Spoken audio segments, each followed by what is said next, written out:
ఒకే దేశం ఒకే ఎన్నికలు అంటే జమిలీ ఎన్నికలు.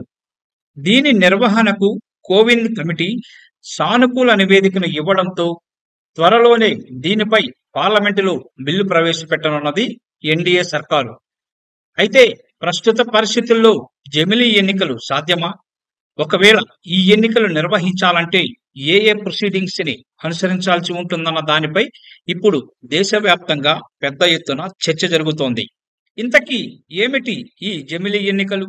ముఖ్యంగా అన్ని రాష్ట్రాలకు, అసెంబ్లీలకు, లోక్సభకు, స్థానిక సంస్థలకు ఒకేసారి ఎన్నికలను నిర్వహించడమే జమిలీ ఎన్నికల ప్రధాన ఉద్దేశం. మన దేశంలో జమిలీ ఎన్నికల నిర్వహణ కొత్తదేమీ కాదు. 1952లో తొలి సాధారణ ఎన్నికలు మొదలుకొని 1967 వరకు లోక్సభకు, రాష్ట్రాల అసెంబ్లీలకు చాలా వరకు ఒకేసారి ఎన్నికలు జరిగాయి. అయితే అనంతర కాలంలో సుస్థిర ప్రభుత్వాలు ఏర్పడకపోవడం, గడువుకు ముందే పలు రాష్ట్రాల శాసనసభలను బర్తరఫ్ చేయడం తదితర కారణాలతో జమిలీ ఎన్నికలు పట్టాలు తప్పాయి. దీంతో లోక్సభ, అసెంబ్లీలకు వేర్వేరుగా ఎన్నికలు జరపడం మొదలైంది. 1951, 52లో జమిలీ ఎన్నికలు నిర్వహిస్తే 90% ఓట్లు పోలయ్యాయి.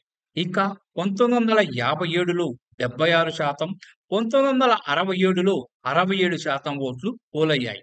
ఏకకాలంలో ఎన్నికలు జరగాలంటే ఈవీఎంలు, వీవీప్యాట్ యంత్రాలు 25 లక్షలు అవసరమవుతాయి. ప్రస్తుతం ఉన్న సామర్థ్యం 12 లక్షలు మాత్రమే. కేంద్ర బలగాల కంపెనీలు 6000 వరకు అవసరం కాగా ప్రస్తుతం 1350 వరకు మాత్రమే ఉన్నాయి. పర్యవేక్షకులు 1,00,00,000 మంది అవసరం కాగా ప్రస్తుతం 50 లక్షల మంది మాత్రమే ఉన్నారు. ఈ ప్రక్రియ చాలా పెద్దదే. దేశవ్యాప్తంగా అన్ని రాష్ట్రాలకు ఒకేసారి ఎన్నికలు నిర్వహించాలంటే చాలా రాష్ట్రాల చట్టసభలను గడువు కంటే ముందే రద్దు చేయాల్సి ఉంటుంది. మరికొన్నింటి కాల వ్యవధిని పొడిగించాల్సిన అవసరం కూడా ఉంటుంది. కాబట్టి జమిలీ ఎన్నికలను నిర్వహించాలంటే దానికి సంబంధించిన బిల్లు తొలుత పార్లమెంట్ ఆమోదం పొందాల్సి ఉంటుంది. జమిలీ ఎన్నికలు జరగాలంటే దాదాపు 18 రాజ్యాంగ సవరణలు, ప్రజా ప్రాతినిధ్య చట్టంలో మార్పులు చేయాల్సిన అవసరం ఉన్నదని కోవింద్ కమిటీ తన తాజా నివేదికలో స్పష్టం చేసింది. ముఖ్యంగా రాజ్యాంగంలోని article 356, article 324, article 83/2, article 172/1, article 83కు సంబంధించి పలు సవరణలు అవసరమని రాజకీయ విశ్లేషకులు అభిప్రాయపడుతున్నారు. ఇంతకీ ఏ ఆర్టికల్ ఏం చెబుతోంది? ఈ విషయాన్ని ఒకసారి పరిశీలిస్తే ఆర్టికల్ 356 రాష్ట్రాల అసెంబ్లీలను రద్దు చేసే అధికారం కేంద్రానికి ఉంది. రాష్ట్రంలో రాజ్యాంగబద్ధ యంత్రాంగం విఫలమైనప్పుడు మాత్రమే ఈ ఆర్టికల్ను ఉపయోగించి కేంద్రం ఈ చర్యకు దిగాల్సి ఉంటుంది. ఒకవేళ వేరే సందర్భంలో చట్టసభ రద్దుకు నిర్ణయిస్తే అది రాజ్యాంగ విరుద్ధమే అవుతుంది. ఇక ఆర్టికల్ 172/1 అసెంబ్లీ కాల వ్యవధి 5 ఏళ్లుగా కొనసాగుతుంది. అత్యధిక స్థితిలో తప్పించి అసెంబ్లీ కాల వ్యవధిని మరే ఇతర సందర్భాల్లో పొడిగించకూడదు. సభ తొలిసారిగా సమావేశమైన నాటి నుంచి ఈ కాల పరిమితి మొదలవుతుంది. ఇక ఆర్టికల్ 324 రాష్ట్రపతి, ఉపరాష్ట్రపతి, లోక్సభ, రాజ్యసభ, శాసనసభ, శాసన మండలి ఎన్నికలు కేంద్ర ఎన్నికల సంఘం పర్యవేక్షణలో ఈ ఆర్టికల్ ద్వారా జరుగుతాయి. సమయానుసారం రాజ్యాంగ నిబంధనలకు లోబడి ఈ ఎన్నికలు జరుగుతాయి. పార్లమెంటు, శాసనసభ ఎన్నికలు ఒకేసారి నిర్వహించాలంటే చట్టసభ కాల వ్యవధిని సహేతుక కారణాలతో సవరించాల్సి ఉంటుంది. ఇక ఆర్టికల్ 83/2 ప్రజా తీర్పుతో కొలువుదీరిన లోక్సభ కాల వ్యవధి 5 ఏళ్లు.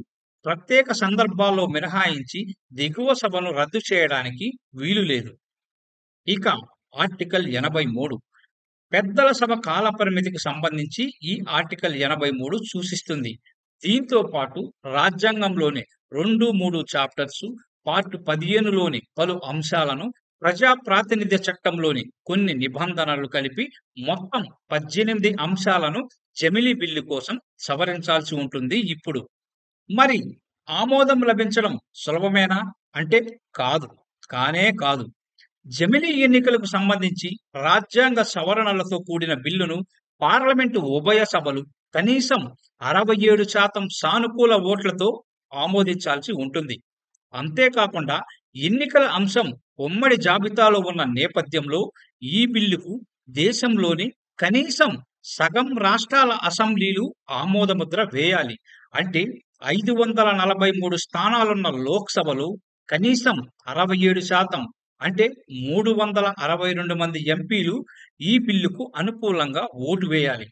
దీంతో పాటు రాజ్యసభలో 245 సీట్లలో 67% అంటే 164 మంది ఎంపీలు ఈ బిల్లును సమర్థించాలి. దీనికి తోడు కనీసం 14 రాష్ట్రాల అసెంబ్లీలు బిల్లును ఆమోదించాల్సిన అవసరం ఉంది. ఒకవేళ ఉభయ సభల్లో ఈ బిల్లును ఎన్డీఏ సర్కారు ప్రవేశపెట్టిందనుకుందాం.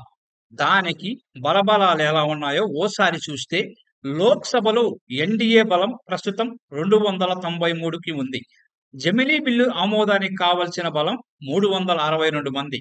ఇక రాజ్యసభలో ఎన్డీఏ బలం 121. జమిలీ బిల్లు ఆమోదానికి కావలసిన బలం 164. ఎన్డీఏ ప్రభుత్వం ప్రస్తుతం అధికారంలో ఉన్న రాష్ట్రాలు 19. మరి బిల్లు ఆమోదానికి 14 రాష్ట్రాల ఆమోదం అవసరం. ఇక రాజ్యాంగంలో అవిశ్వాస తీర్మానం ప్రస్తావన ఖచ్చితత్వంతో లేదు.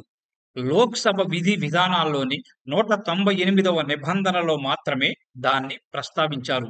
50 లేదా అంతకంటే ఎక్కువ మంది చట్టసభ సభ్యులు అవిశ్వాస తీర్మానం ప్రవేశపెట్టవచ్చని నిబంధనలు చెబుతున్నాయి.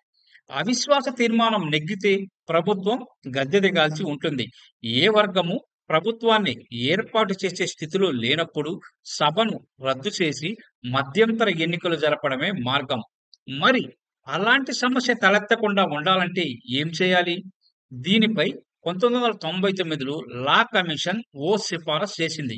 ఈ మేరకు జర్మనీ రాజ్యాంగాన్ని ఉదహరించింది. దాని ప్రకారం జర్మనీలో అవిశ్వాస తీర్మానంతో పాటు విశ్వాస తీర్మానం కూడా ప్రవేశపెడతారు. అంటే ప్రభుత్వంపై అవిశ్వాసం ప్రకటించేవారు ఎవరు నెగ్గుతారో కూడా చెప్పాలి. ఈ 2 తీర్మానాలను సభ ఆమోదించిన తర్వాత అధ్యక్షులు కొత్త ఛాన్సలర్ను నియమిస్తారు. ప్రభుత్వాలు మారినా 5 ఏళ్ల పాటు సభ కొనసాగుతుంది.